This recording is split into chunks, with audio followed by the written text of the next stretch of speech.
नमस्कार, मैं हूं नीलू।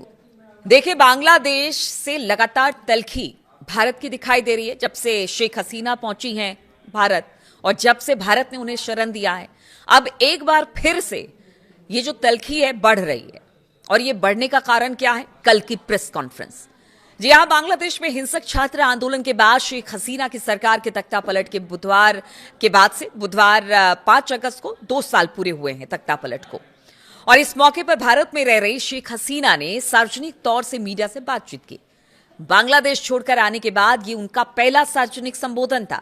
भारत की राजधानी में इस कार्यक्रम के बाद बांग्लादेश भड़का हुआ है और इसे देश की संप्रभुता का अपमान बताया जा रहा है। वहीं एक्सपर्ट का कहना है कि भारत ने तारिक रहमान सरकार को साफ संदेश दिया है। नई दिल्ली में आयोजित इस प्रेस कॉन्फ्रेंस में हसीना वर्चुअली जुड़ी। इसमें कैमरों को बंद रखा गया था, वो ऑडियो के जरिए संपर्क में थी। इस दौरान उन्होंने एक बार फिर दोहराया कि वो इस साल दिसंबर तक बांग्लादेश वापस लौटने वाली हैं, भले उन्हें फांसी पर ही क्यों ना लटका दिया जाए। हसीना ने कहा कि 2 साल से उनके लोग दर्द झेल रहे हैं। उन्होंने ये भी कहा कि झूठे मुकदमों और मौत की सजा से वो नहीं डरती हैं। हसीना के संबोधन पर बांग्लादेश के तारिक रहमान सरकार जो है अब तिलमिला गई है। बांग्लादेश के विदेश मंत्रालय ने एक बयान में कहा कि वो इस बात से बहुत नाराज है कि नरसंहार की दोषी शेख हसीना को दिल्ली में मीडिया से संवाद करने की अनुमति दी गई।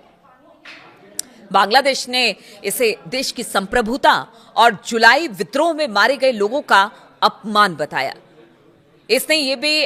बांग्लादेश ने यह भी कहा कि हसीना का खुलेआम मीडिया को संबोधित करके बांग्लादेश और भारत के रिश्तों के लिए हानिकारक बताया है।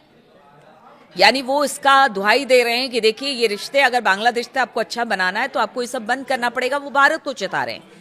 लेकिन इस बीच एक्सपर्ट इस घटनाक्रम को भारत बांग्लादेश के रिश्तों में नए अध्याय के रूप में देख रहे हैं। देखिए, कुछ एक्सपर्ट बताते हैं कि भारत ने पिछले साल से रणनीतिक संयम बनाए रखा है बांग्लादेश को लेकर, और इस प्रेस कॉन्फ्रेंस के साथ भारत असल में आक्रामक रुख अपना रहा है। सोशल मीडिया प्लेटफॉर्म एक्स पर उन्होंने कहा, कुछ एक्सपर्ट्स ने, कि फरवरी में चुने जाने के बाद तारिक रहमान को रेड कारपेट स्वागत का प्रस्ताव दिया गया था भारत की तरफ से, जिसे तारिक रहमान ने ठुकरा दिया। अब अगर वो आते हैं तो उन्हें हसीना के साए में ही आना होगा। इस तरह की बातें भी सामने आ रही है। और अगर ये टकराव का रास्ता अपनाते हैं तो भारत अपना रुख और कड़ा कर लेगा। यानी बांग्लादेश की बात कर रहे हैं कि अगर आप टकराना ही चाहते हैं तो फिर भारत का रुख बहुत कड़ा होगा। हालांकि यही इशारा कर रहे हैं ये सारी बातें। अमेरिकी स्थित विशेषज्ञ रस्ट कोले ने हसीना के मामले में भारत का हाथ मजबूत बताया है।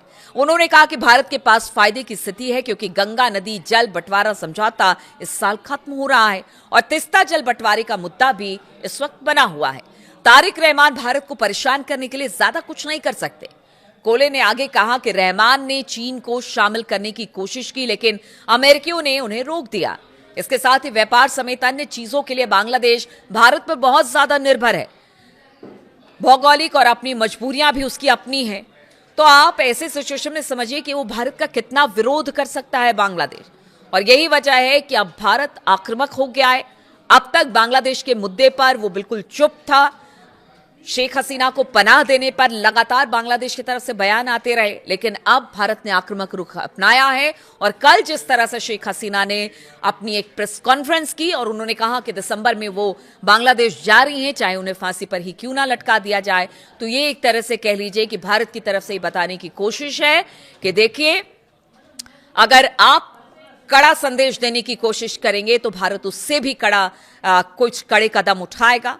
और इस बार जो कदम बांग्लादेश के लिए उठाया जाएगा वो बांग्लादेश के लिहाज से कहीं अच्छा नहीं होगा, क्योंकि बहुत हद तक जो कहते हैं ना कि निर्भरता भारत पर बांग्लादेश की है, इसलिए बांग्लादेश को भी अब फूंक फूंक कर कदम रखने की जरूरत है, ना कि बयान देने की। भारत ने यह बता दिया है। बहुत बहुत शुक्रिया मेरे साथ इस वीडियो में शामिल होने के लिए।